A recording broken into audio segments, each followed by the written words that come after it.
today I'm going to unbag Fleet Commander Nimitz Upgrade Kit. Actually, this week is going to be kind of a fleet week, so to speak, in that I'm going to be unbagging several of the Fleet Commander Nimitz expansions and this upgrade kit over this week, and taking a look at them because they all deal with Fleet Commander Nimitz, the World War II Pacific Ocean solitaire strategy game, which is published by DVG Games. Now, Fleet Commander Nimitz is a little bit different than the rest of the series. The series is called Field Commander and deals with the generals of Rommel, Alexander the Great, and Napoleon. And those games really kind of focus more on campaigns or operations of each of those generals, where this one really tries to cover the entire Pacific Ocean theater during World War II. So this is more of a strategic game, and that is actually one of the,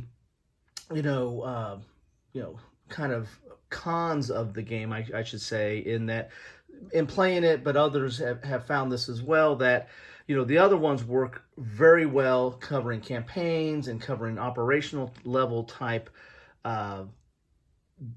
war game aspects, where this one, in trying to do the strategic, doesn't quite fit or feel the same way as those other ones. This is still a good game and covers the strategy level World War II in the Pacific, in a decently, but it's just not as tight as those other games. That's something I might go into a little bit different or a little bit later in the week, maybe on maybe an exploration of this series.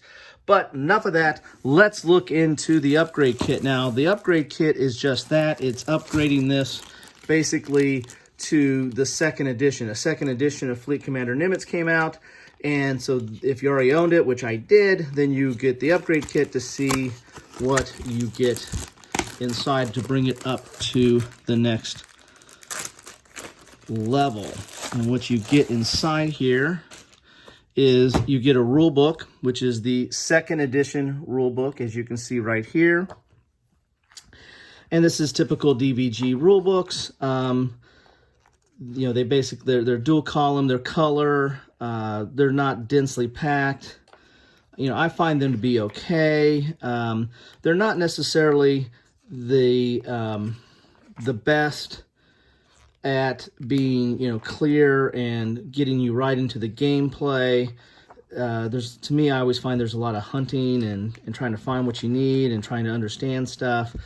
But once you get through it, the games are very playable and are okay. This is 23 pages here. The original Nimitz rulebook wasn't the best. Again, I'm not trying to diss on DVG here, but I found it, and I think others have talked about it online, that it had some struggles with it. I wonder if they corrected any of it here. This looks like it's the same format, so don't know if they did or not. But again, game is playable, game is understandable with the rules. It's just that I find the way they lay it out, it's a little bit harder to get to what I need sometimes.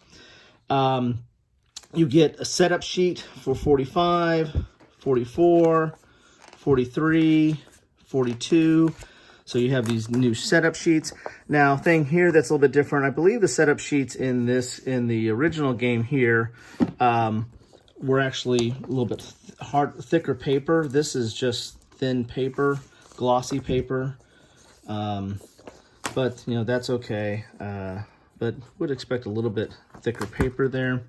Then you get a new island map here. I think the one I have came mounted.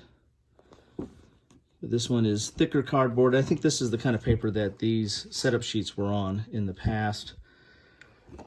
And so there you have that, is the island map. Now, as you see later, I'm gonna have some unboxing. There's an island expansion, so this kind of becomes irrelevant if you use the island expansion, I think. But I'll show that later. Oh, another thing about these setup sheets. So in the game, the Fleet Commander Nimitz is really kind of set up, even though it's strategic, it's set up as a campaign game. Each year is kind of its own campaign. And that was one of the cons or one of the negatives about it was that it didn't really have a flowing strategic game, even though it's set to be a strategic game. It didn't really have something that could link all these together. These were just kind of set up as different campaigns. There's an expansion for that. Now, query, why didn't that come in the second edition? And they came out with that with a separate expansion. Well, you know, I'm going to unbag that later, and we'll talk about that then, I guess. Then you have the new map board, and it's mounted, which is nice. Now, one of the things about this is, one of the new things about the map board here is the orders are different. I believe the orders in the original game only went up to like 10. These go up to 19 plus now. They've got a little bit of glare or shine on that. So you've got new orders now. You've got a new, I believe this, the Japanese resupply system is different now, where this is going to you're going to keep track of Japanese resupply. In the past, you just really kept track of U.S. supply points, and that allowed you to do your reinforcements and maneuvers and stuff like that. Now you have a Japanese resupply, which is going to give you modifiers for your orders charts. Other than that, I think the rest of this might be somewhat the same. Those I think were the two big ones, was the Japanese resupply and the different orders, I believe. But that's, I'll have to get into the rule book and take a look at that. But other than that, the board is relatively, I think, the same as before. I don't know if there were any errors. I got to go back and check on like the airfields. There was like airfield capacities. I don't know if there was any changes on that. So, but that's your board. Is strategic level. You know, the Japanese are going to be AI. They're going to be moving through these orders and generally moving east. And then, of course, you make your own decisions as U.S. of how you attack. And there's going to be different, depending on the different setups, different campaigns you run, based on the year, there's going to be different objectives. Like for 42, you know, you need to hold these objectives here. You know, Alaska, Hawaiian Islands, Midway Islands, Gilbert Islands, Samoa, Solomon Islands, New Guinea, and New Caledonia. And at the end of the year, or at the end of the turn or end of a year, if you don't have a certain number of these, you're replaced. So you are fired. And so, but you need to get a certain amount to get a better level.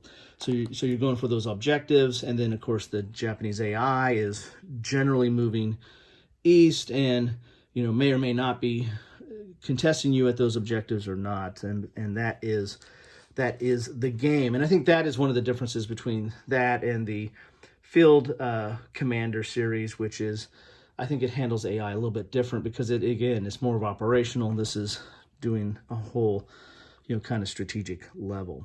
So that is what you get in a bag of Field Commander Nimitz upgrade kit. As it says, it upgraded the Japanese orders, upgraded the campaign map, and it's a rulebook upgrade. Hopefully this was helpful. Hopefully you enjoy DVG Fleet Week, because I'm going to be unbagging some other ones as we go here. Hope you don't get too sick of these, but I really enjoy DVG games. I play a lot of games solo, probably predominantly solo. I know Stickler's not going to like that, but DVG is kind of known for their solo games. They do have a few opposed games, but a large portion of their offerings are solo-based, and this is a great series. The Field Commander series is really a great series, and, you know, Fleet Commander, you know, I'll probably get into exploration on that, but I probably would rank it at the bottom of that series. I'm not saying it's a bad game. I'm just saying compared to the others, I do enjoy the others more. I think that they're just a tighter fit game. But this one does cover the Pacific in a solitaire format, and, you know, there's not a ton of games like that out there, and it's not too involved or too detailed, so that you can get it to the table and kind of get cranking on it. Anyway, hopefully this helps. If you like, please like. If you want to see more, please subscribe. Hit the bell so you know when you're going to get stuff. What's your comments? What do you think about this series? What do you think about this game specific? What do you think about the upgrade kits and how they handled it and the other expansions? Feel free to comment on the other ones that come out during this week as well. But most importantly, thanks for watching.